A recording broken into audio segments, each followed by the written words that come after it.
Open your eyes.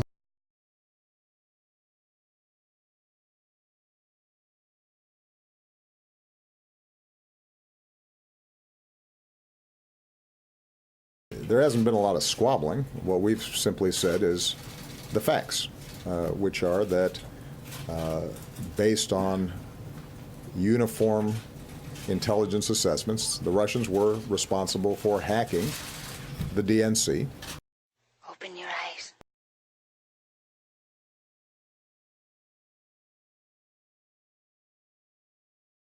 Welcome to part 2 of our interview with NSA whistleblower William Binney. If you know anything about William Binney, you know that he is probably the smartest guy who ever worked for the NSA. And he's a member of VIPS, Veterans Intelligence Professionals for Sanity, who debunked the WMD's lie that the government was feeding us. Well, he's here to debunk another big lie that the whole nation's been feeding us. Said it was a hack of the DNC, and they were alleging that the Russians did it. The data. So that meant we had something to technically analyze. So we thought, okay, if this is a hack, let's go look at it and see what we can figure out about that data. So we have the data, right? We have it was spread out over a 14-minute period, but it's all timestamped so that at the end of the files, the files are all timestamped, and you could see the timestamping and therefore calculate the transfer rate over time, which meant that, and we got the rate we got was the highest rate we had was 49.1 megabytes per second, not bits, bytes per second. Now we knew that was not there wasn't any way that could go across the internet. You can't send that massive amount of data at that rate across the internet. It just won't go. And the UK. The fastest we got was 12 megabytes per second. So, and in Albania and going further east, the capacity went down. So we had much less capability further east you went toward Russia. So we said that this, from testing, it wouldn't work. So the download rate, though, was a perfect match for a USB stick download from a device, from a computer, because that would fit right into that. So what we said, and the fact that NSA didn't say anything about it, we said this is a local download. Wake up! Wake up!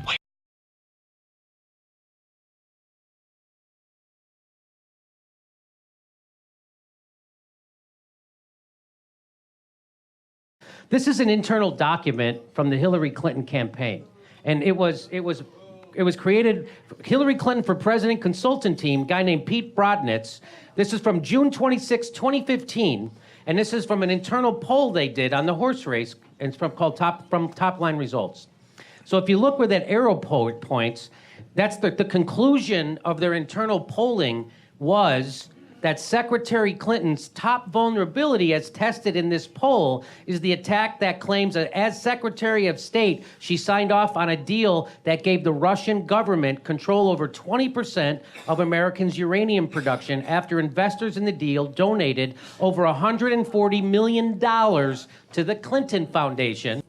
So that's real. So that's a real connection. Her internal polling showed that was her biggest vulnerability because half of all likely voters are less likely to support Clinton after hearing that statement, and 17% were much less likely to support. So they said that was her biggest vulnerability. Leaked Hillary Clinton campaign documents prove that she was concerned about the Uranium One deal and her links with Russia might weaken her candidacy for president. This idea that the Clintons somehow got money donated to their foundation because this uranium deal is not a conspiracy theory. You type it into Google, here's the New York Times article from April 23rd of 2015. New York Times, cash flowed to the Clinton Foundation amid Russian uranium deal.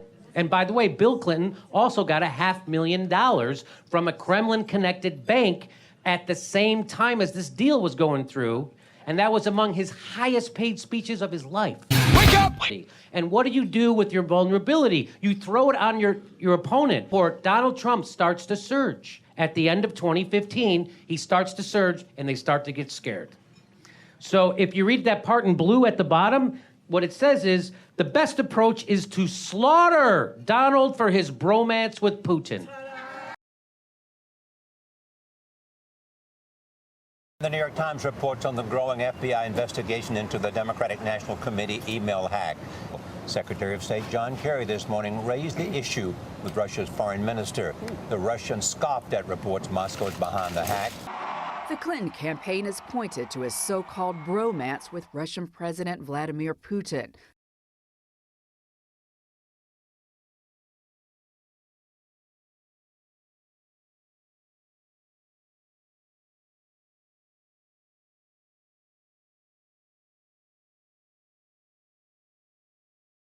Glenn Greenwald says is the Mueller investigation is complete, and this is a simple fact that will never go away. Not one single American was ever charged, indicted, or convicted for conspiring with Russia to influence the 2016 election. Not even a low-level volunteer. The number is 0. Open your eyes. And as for him being a Russian asset, it's so irresponsible to say that, because the reality is that the conflict between the U.S. and the Russians are at a worse and higher level than they've been in many years, probably decades. How can you say Donald Trump is a stooge of the Kremlin when he's right now trying to remove one of Vladimir Putin's client regime states in Venezuela, or when he's trying to bully Angela Merkel out of buying Russian natural gas, probably the thing that's most important to the Russian economy, or when he sold lethal arms to the Ukrainians, something Obama refused to do on the grounds that it would be provocative to Russia, or when he bombed Putin's client state in Syria. Over and over, the Trump administration has taken actions far more adverse and aggressive and belligerent to the Russians than the Obama administration did. That's why this whole narrative that Trump all along was being blackmailed by Putin, that he's an asset of Russian intelligence. This is idiocy. It is completely irrational. It is contrary to all facts. And Bob Mueller's investigation, who spent 22 months examining that core question, what is the relationship between Trump and the Russians, concluded that there is no relationship. It's time to stop these dangerous conspiracy theories.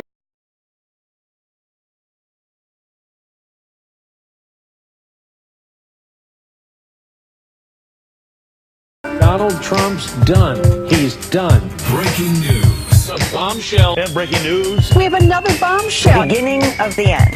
Rumblings of the word impeachment. Breaking news. Another bombshell out of the White House. I believe this is the beginning of the end. I do too. It's really the beginning of the end. The beginning of the end. He may be feeling the walls closing in on him. All the walls closing in on him. The walls closing in on him. Breaking news, a new bombshell. One astrologer says this means the beginning of the end for President Donald Trump. The beginning of the end of the Trump presidency. Trump will resign. Trump is going to resign. Is this the tipping point? I know we've said it over and over. You think this is a tipping point? And over and over. This is a tipping point. And over and over. Breaking news, President Trump off the rails. It was the beginning of the end today. The beginning of the end. It reminds me a lot of the last days of Nixon. What the hell is that?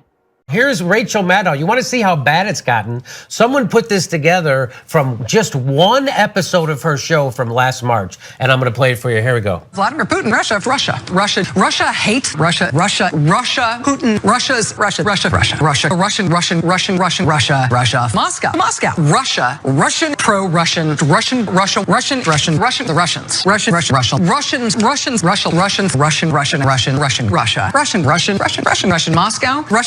Russia, Putin, Russia against us. The Russians rush against the U.S. The Russians Russian government scheme. The Russians, Vladimir Putin, Putin and Russia, Moscow, Russia. But you're living in a world of make-believe with flowers and bells and leprechauns and magic frogs with funny little hats.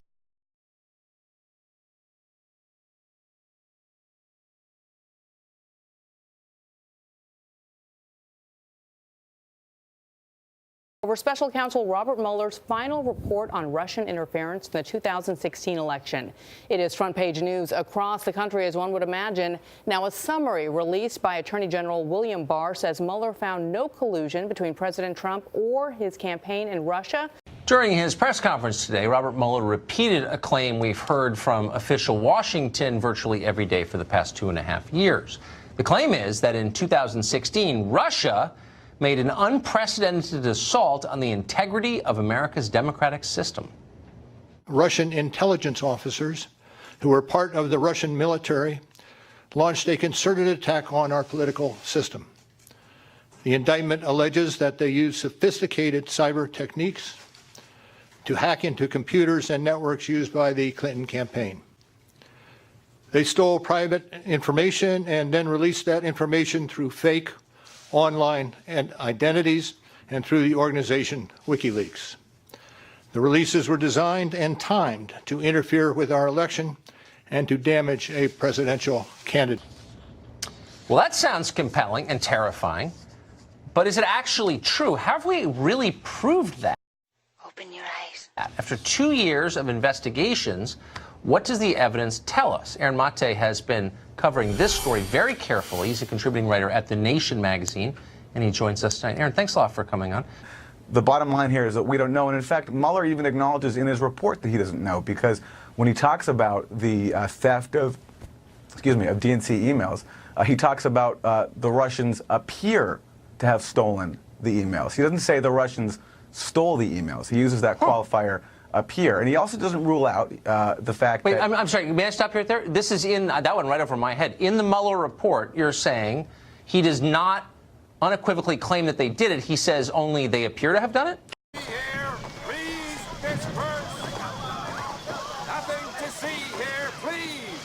He's laying out a comprehensive timeline of what he says is the Russian effort to hack into the DNC and to steal information, which information can mean different things, because not just the emails we're talking about research that was stolen, names of employees and so forth. But what we're really concerned about is the emails. And when Mueller is talking about the DNC emails themselves, he uses the qualifier. He says the GRU appears to have stolen the emails. Now, if Mueller knew for sure that they stole the emails, he would say they stole them. And he also doesn't rule out that those emails were physically transferred to WikiLeaks in the summer of 2016, which means he also does not know for sure how those emails made their way to WikiLeaks. Wow, that's a lot of uncertainty at the center of a story the rest of us have been told for years is absolutely settled. This is settled science. This is the earth is round kind of stuff. Like anyone who doubts it is a nutcase.